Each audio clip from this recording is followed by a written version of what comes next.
এসেছি, তোমার জন্য ফল আর ফুল নিয়ে এসেছি। এসো বাবা, ভেতরে এসো, দরজা খোলা আছে। ঠাকুমা, এই নাও, তোমার জন্য ফল আর ফুল এনেছি। তুমি কেমন আছো ঠাকুমা? এসো বাবা, কাছে এসো, আমি চোখে ভালো দেখতে পারছি না। ঠাকুমা, আজকে তোমার মুখটাও কেমন অন্য রকম দেখাচ্ছে। তোমার চোখগুলো এত লাল কেন? তোকে ভালো করে দেখার জন্য। আর তোমার হাতগুলো এত লম্বা কেন? তোকে ভালো করে ধরার জন্য। ঠাকুমা, তোমার দাঁতগুলো এত বড় বড় কেন? তোকে ভালো করে খাওয়ার জন্য বাবা। তুমি তুমি আমার ঠাকুমা নাও। কি তুমি কে? ঠিক ধরেছিস, আমি করালি ডাইনি, আর এখন তোকে খাবো। ওরে ওরে ঘরে, ওরে ওরে, বাঁচাও বাঁচাও।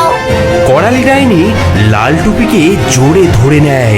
ছোট বাদরটি ছটফট করতে থাকে, কাঁদতে থাকে, কিন্তু ডাইনির হাত থেকে সে ছাড়া পায় না। ডাইনি আবার বড় হাঁ করে লাল টুপিকে গিলে ফেলে। আহা, একদিনে 2 বাদর খাওয়া হলো, এত দিনে আমার পেটটা ভরলো। যাই, এখন একটু ঘুমিয়ে নি, তারপর পরশুদিন আরো নতুন শিকার খুঁজবো। করালি ডাইনি পেট ভরে খেয়ে ঘুমিয়ে পড়ল, আর তার নাক ডাকার শব্দে গোটা বন কেঁপে উঠল। এদিকে ওর পেটের ভেতরে ঠাকুমা আর লাল টুপি। ঠাকুমা, আমরা এখন কি করব? এই ডাইনির পেটের ভেতরে এত অন্ধকার। ভয় পাস না, ভয় পাস না লাল টুপি, আমাদের আমাদের কেউ না কেউ নিশ্চয়ই বাঁচাবে। এদিকে লাল টুপির মা ভীষণ চিন্তিত।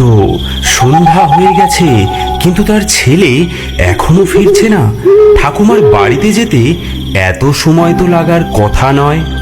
এত দেরি করছে কেন লাল টুপি? ঠাকুমার বাড়ি যেতে তো মাত্র 8 ঘন্টা লাগে। ছেলেটার নিশ্চয়ই বনে কোথাও লাফালাফি করতে গিয়ে পথ ভুলে গেছে। কি গো নীলা, চিন্তা করছো কেন? লাল টুপি ফেরেনি? না গো দিদি, এখনো ফেরেনি। আমি ভাবছি বনে যাই, পাছে কোনো বিপদে পড়ে আমার বাছা। সাবধান, আজকাল বনে নাকি একটা ডাইনি এসেছে। গ্রামের লোকেরা বলছে সে বাচ্চা ধরে খায়। হ্যাঁ, কি বললে? ডাইনি? হায় হায় হায়, আমার ছেলে।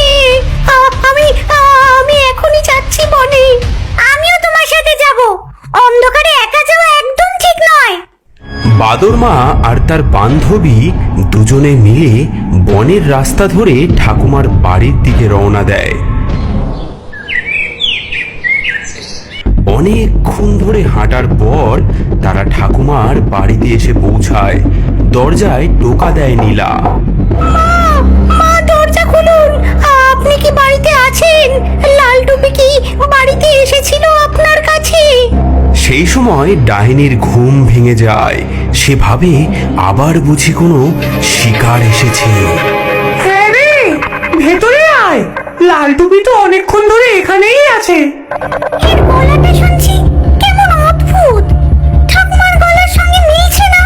হ্যাঁ, গলাটা সত্যি অদ্ভুত। আচ্ছা মা, আমরা আসছি, একটু দাঁড়ান। আগে ভিতরে যাওয়ার দরকার নেই, আমরা জানলা দিয়ে উঁকি মেরে আগে দেখি ভেতরে কে আছে। হ্যাঁ, ওরে বাবা, এ তো আমার মা নয়। ও ডাইনি, ও ডাইনি, ও আমার বাচ্চাকে খেয়ে ফেলেছে নিশ্চয়। নীলা আর পলা বুঝতে পারে যে তাদের সামনে রয়েছে বড় বিপদ। ডাইনি নিশ্চয়ই লাল টুপি আর তার ঠাকুমাকে খেয়ে ফেলেছে। নীলা প্রতিশোধ নেওয়ার জন্য মনস্থির করে। দিদি, তোমাকে দিয়েছিলাম না সেই লাল শিশিটা, সেটা বার করো দেখি। আর আর আমার ব্যাগের মধ্যে লুচি তরকারি আছে, ওগুলো বের করো। হ্যাঁ, তোমার খিদে পেয়েছে এখন? আমরা বিপদে আছি। হ্যাঁ, আমি জানি, কিন্তু এমনকি বাঘকে ধরার জন্য ফাঁদ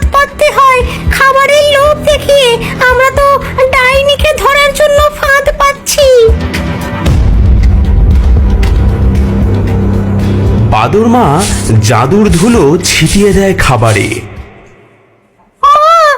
আমি আপনার জন্য সুস্বাদু লুচি আর তরকারি এনেছি, আপনি কি খাবেন? খাবার? আমার খিদে পেয়েছে বটে, তাড়াতাড়ি নিয়ে এসো। মা, আমি ওই দোরগোড়ায় খাবার রাখলাম, আপনি নিয়ে যান। বাদর মা খাবার দরজার সামনে রেখে জঙ্গলের আড়ালে লুকিয়ে রইল। ডাইনি দরজা খুলে দোরগোড়ায় থাকা লুচি আর তরকারি থেকে কিছুটা লুচি তরকারি তুলে খেতে থাকে। নরম নরম লুচি, তরকারিও বেশ, পেট ভরে খেলাম আমি, জুড়োলো যে ক্লেশ। আহা, কি যে মজার স্বাদ, পেট ভরে খাবো আমি, দেবো না একটা বাদ।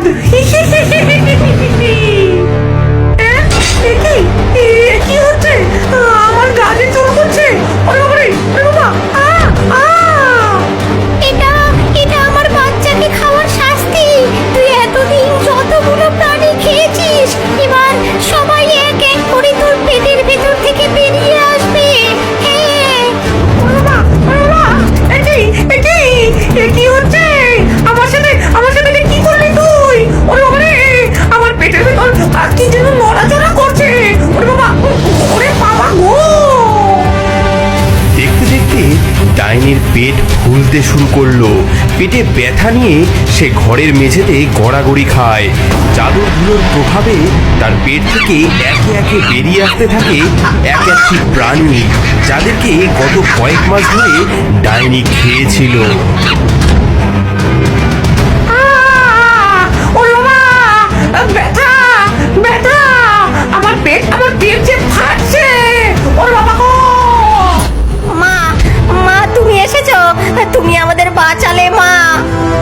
লাল টুপি, আমার সোনা, তুই ঠিক আছিস তো?